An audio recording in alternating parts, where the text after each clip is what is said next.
오늘 소개해드릴 책은 제가 좋아하는 작가 유시민의 어떻게 살 것인가입니다.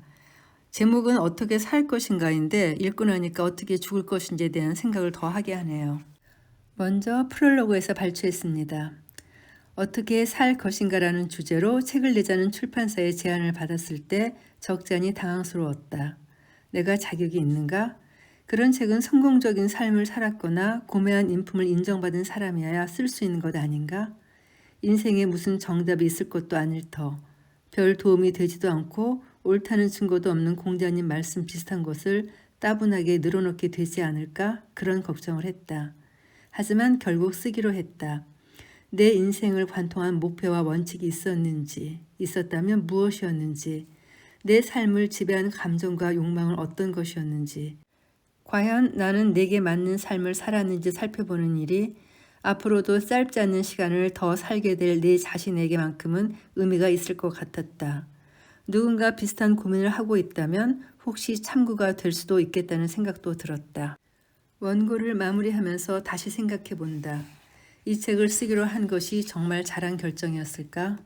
차라리 지식 소매상에게 어울리는 다른 책을 쓰는 편이 낫지 않았을까? 결론을 말하자면 좋은 결정이었다고 생각한다. 이 책을 쓰면서 나는 오래 덮어두었던 내 자신의 내면을 직시할 기회를 가졌고 그것을 드러낼 용기를 냈다. 정치적 올바름을 위해 감추거나 꾸미는 습관과 결별했다.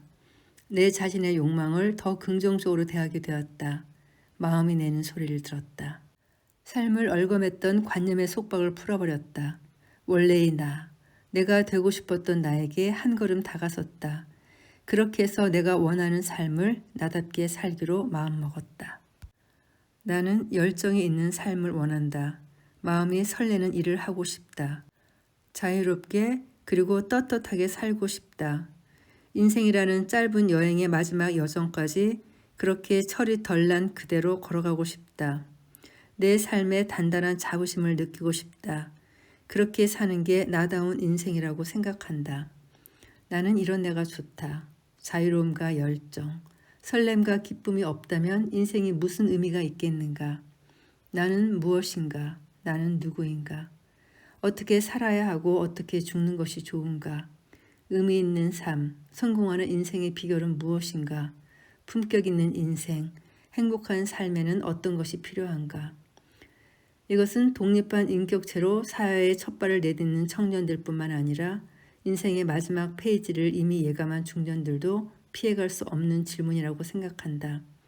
나는 여기에 내가 나름대로 찾은 대답을 이야기했다. 삶의 기쁨, 존재의 의미, 인생의 품격을 찾으려고 고민하는 모든 분들의 건투를 빈다.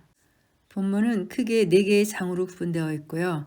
제1장 어떻게 살 것인가, 2장 어떻게 죽을 것인가, 3장 놀고 일하고 사랑하고 연대하라, 4장 삶을 망치는 헛된 생각들. 먼저 1장 어떻게 살 것인가에서 유시민 작가는 인디밴드 크라잉넛을 소개하고 있습니다. 그들은 하고 싶은 일을 제멋대로 하면서 돈도 번다. 그래서 자기네가 행복하다고 침을 튀기며 자랑한다. 음악에 대해서는 뭣도 모르는 내가 이 밴드에 관심을 가지게 된 것은 사실 노래가 아니라 책 때문이었다. 저 하고 싶은 대로 악기를 연주하고 저 좋아하는 노래를 자기네가 원하는 방식으로 불러대는 크라잉넛은 나름의 인생 철학을 담은 책을 냈다. 어떻게 살 것인가라는 거창한 제목에 좋아한다면 부딪혀, 까짓것 부딪혀 라는 부제가 딸려 있다. 훌륭한 대답이다. 그들은 자기네가 좋아하는 펑크로 음악을 들고 세상과 부딪혀 나름 성공했다. 인생에서 성공은 매우 중요하다. 그러나 그보다 더 중요한 건 자기가 좋아하는 일을 하면서 소신껏 인생을 사는 것이다. 나는 그들이 부럽다. 노래를 좋아하는 만큼 잘할 수만 있다면 나도 그렇게 살고 싶다. 노래만 그런 게 아니다. 무엇이든 좋아하는 일을 잘할 수 있는 사람은 그 일을 하면서 행복한 인생을 살 수 있다. 나는 그것이 품위 있는 인생, 존엄한 삶의 기본이라고 생각한다. 나는 크라잉넛 멤버들이 나보다 훨씬 훌륭하게 살았다고 생각한다. 크라잉넛 멤버들은 자기가 원하는 인생을 스스로 설계했고 그 삶을 옳다고 생각하는 방식으로 살았다. 공연을 하면 행복했기에 대학을 가지 않거나 대학 공부를 하는 둥 마는 둥 하면서 노래와 연주에 열정을 쏟아부었다. 학생운동과 노동운동, 시민운동을 한 청년들 중에도 그런 사람이 많을 것이다.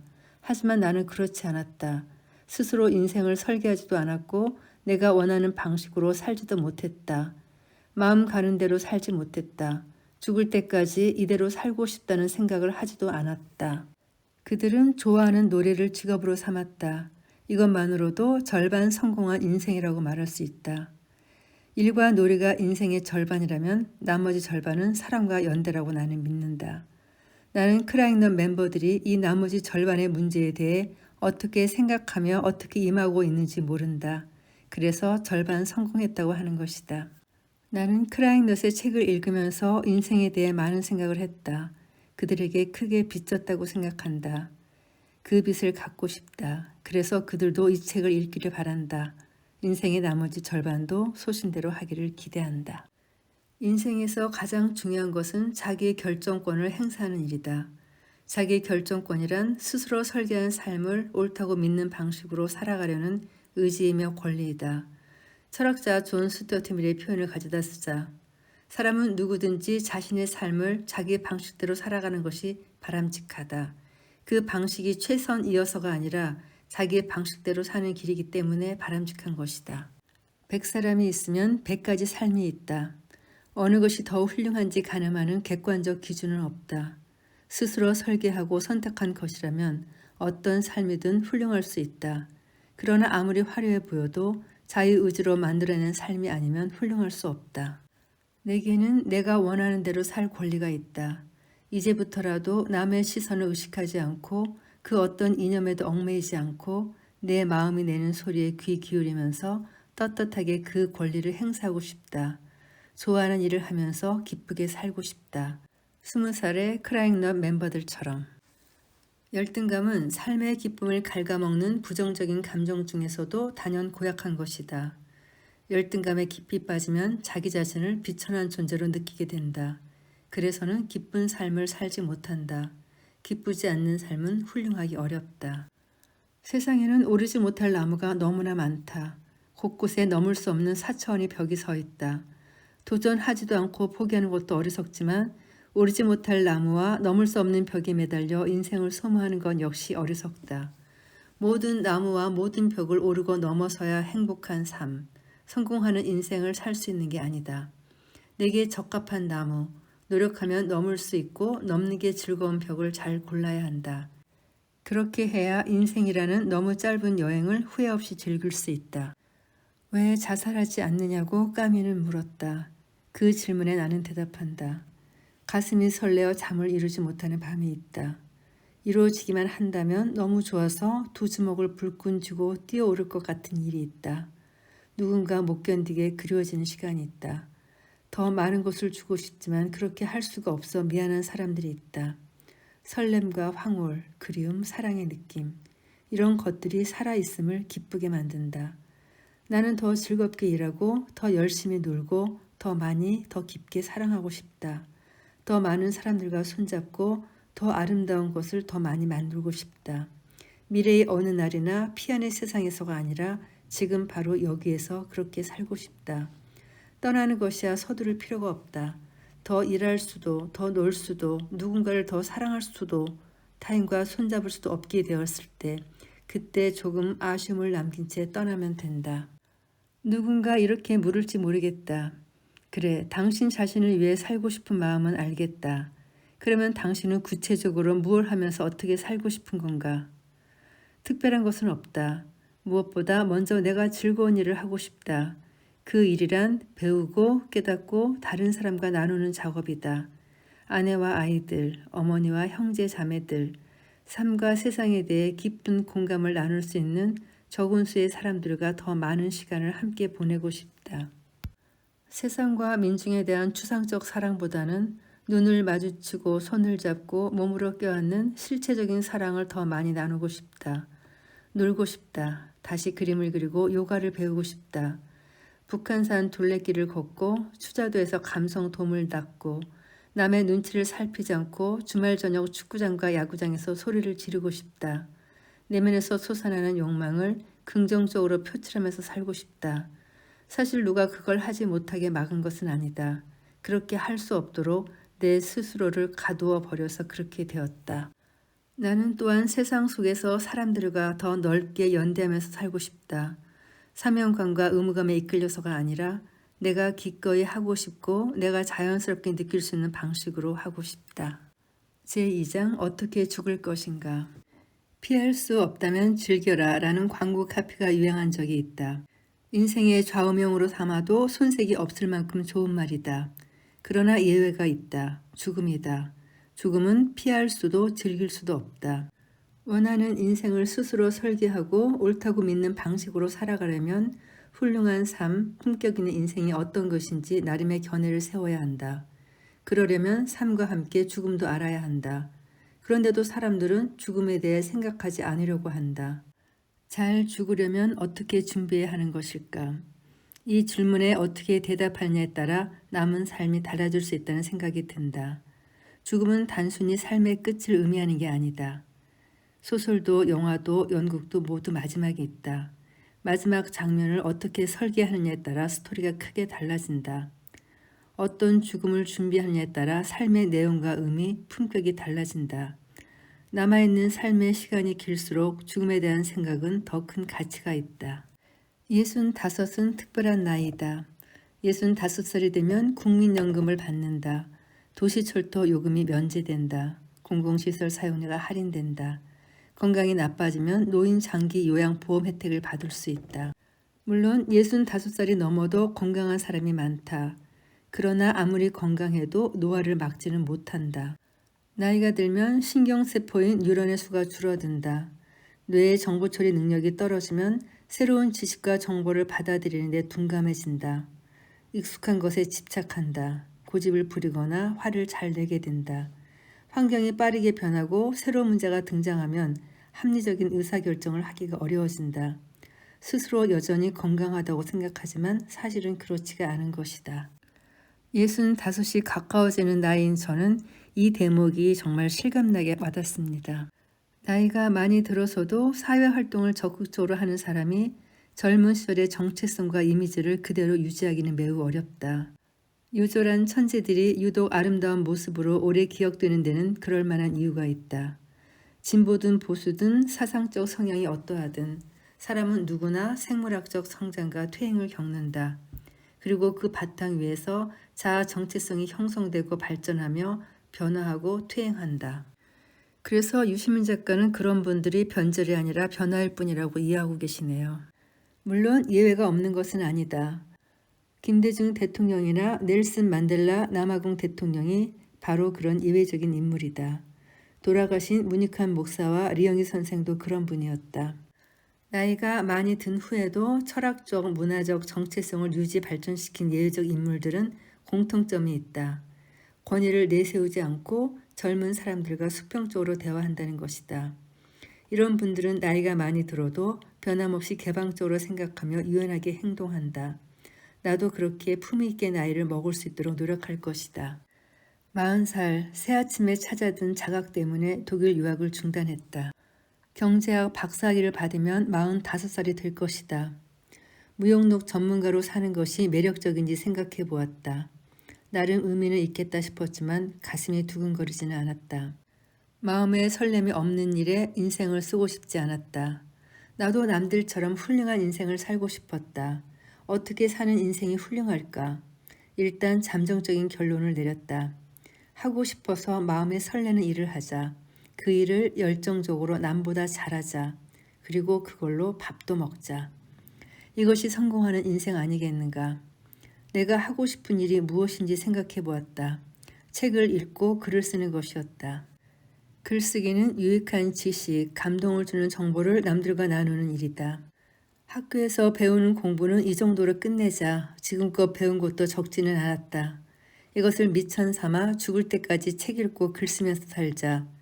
그렇게 생각하니 마음에 설렘이 있었다. 잘한 결정이었다고 생각한다. 그러나 나는 그 결정을 그대로 밀고 나가지 못했다. 그래서 또다시 흔들리는 삶 앞에서 번민하게 되었다. 삶은 좋다. 죽음은 좋지 않다. 옳은 말이다. 그러나 반드시 그런 것만은 아니다. 모든 사람에게 언제나 삶이 죽음보다 좋은 건 아니다. 20대부터 50대까지 삶의 중심 무대에 선 청장년들에게는 경제적 실패가 자살 충동의 진앙이 된다. 가난이 그저 불편한 문제일 뿐이라는 말은 진실이 아니다. 가난은 그저 돈이 없다는 것을 의미하지 않는다. 실직, 고금리 사채, 일하고 또 일해도 벗어나지 못하는 가난, 사업 실패, 이런 것들은 때로 마지막 자존감까지 무너뜨린다. 삶을 욕되게 느끼도록 만든다. 동물은 먹을 것을 구하지 못하면 최후까지 버티다 굶어 죽는다. 그러나 사람은 최소한의 인간적 존엄조차 지킬 수 없을 때 스스로 목숨을 끊기도 한다. 인간의 죽음은 생물학적으로 모두 동일한 현상이다. 아인슈타인의 죽음과 무연고 노숙자의 죽음, 나의 죽음과 내가 미워하는 어떤 사람의 죽음은 아무런 차이가 없다. 그러나 철학적 관점에서 보면 그렇지 않다. 죽음에는 근본적으로 다른 두 종류가 있다. 하나는 타인의 죽음이고 다른 하나는 자기 자신의 죽음이다. 사람들은 이 둘에 대해 크게 다른 태도를 보인다. 타인의 죽음은 객관적 이성적으로 받아들이지만 자기 자신의 죽음에는 주관적 감정적으로 대응한다. 언젠가는 죽어야 하고 잊혀질 수밖에 없는 것이 숙명이라면 우리가 해야 할 것은 오직 하나이다. 살아있는 동안 지금 바로 여기에서 나를 나로 인식하는 철학적 자아가 삶의 기쁨을 누리는 것이다. 나는 왜 자살하지 않는가? 무엇을 할 때 살아있음을 황홀하게 느끼는가? 지금 하고 있는 이 일이 내가 진정 하고 싶은 것인가? 내 삶은 나에게 충분한 의미가 있는가? 스스로 이렇게 물어야 한다. 삶은 욕망과 규범의 충돌이라는 말에 나는 공감한다. 나는 주로 규범의 세계에 살면서 남들한테 욕을 먹지 않을 만큼만 욕망의 세계를 넘나들었다. 이러면 안 될 텐데 늘 자책하면서 그렇게 산 것을 후회하지는 않는다. 그러나 남은 삶을 어떻게 사느냐는 것은 또 다른 문제이다. 물론 욕망을 충족하는 것보다는 규범을 따르는 삶이 더 훌륭할 수 있다. 욕망을 억압하면서 규범을 따르는 일이 참기 어려울 만큼 어색하고 불편하고 고통스럽게 느껴진다면 욕망을 표출할 수 있는 문을 더 넓게 열어주는 것도 나쁘지 않다고 생각한다. 규범은 자기 자신이 기쁜 마음으로 자연스럽게 감당할 수 있을 만큼만 따르면 된다.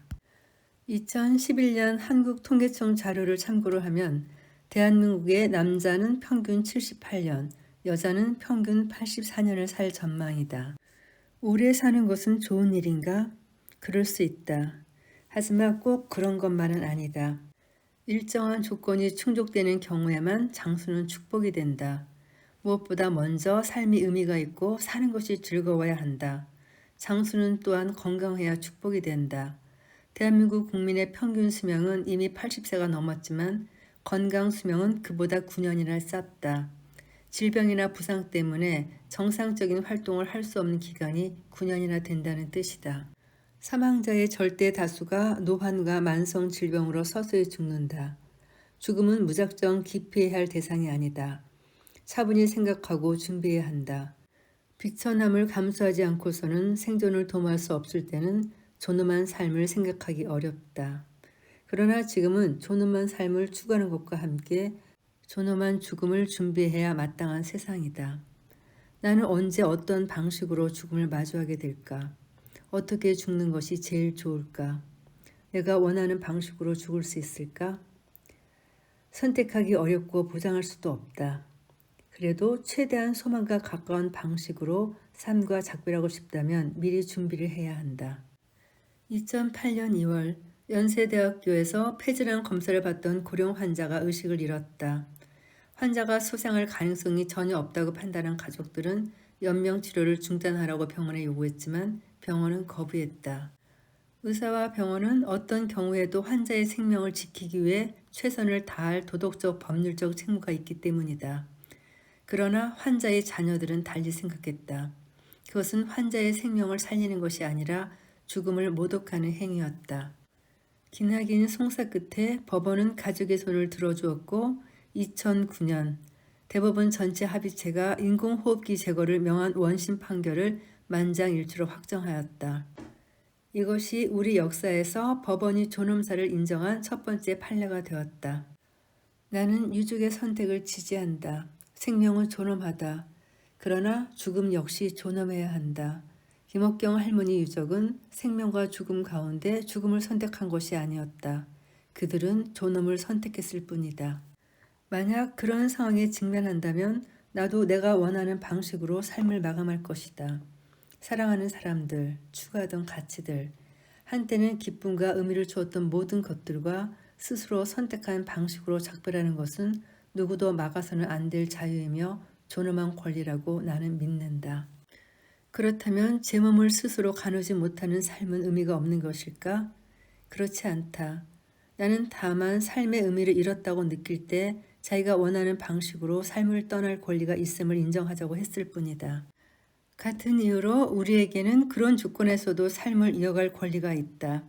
스스로 손가락 하나 움직이지 못하는 상태에서 끈질기게 삶을 지속하는 사람도 있다. 이론 물리학의 대가로 평가받는 스티븐 호킹 박사가 그렇다. 그 동력은 무엇이었을까? 우주의 기원과 역사를 이해하고 우주의 미래를 탐색하려는 지적 호기심, 깨달음의 즐거움, 자기가 알게 된 것을 사람들과 나누는 기쁨. 이런 것들이 그의 삶을 밀고 나간 동력이 아니었나 싶다. 삶과 죽음은 다르지만 둘 다 존엄할 수 있다. 사람은 존엄을 지키기 위해서 살기도 하고 죽기도 한다. 그것이 인간이다. 존엄이란 무엇인가?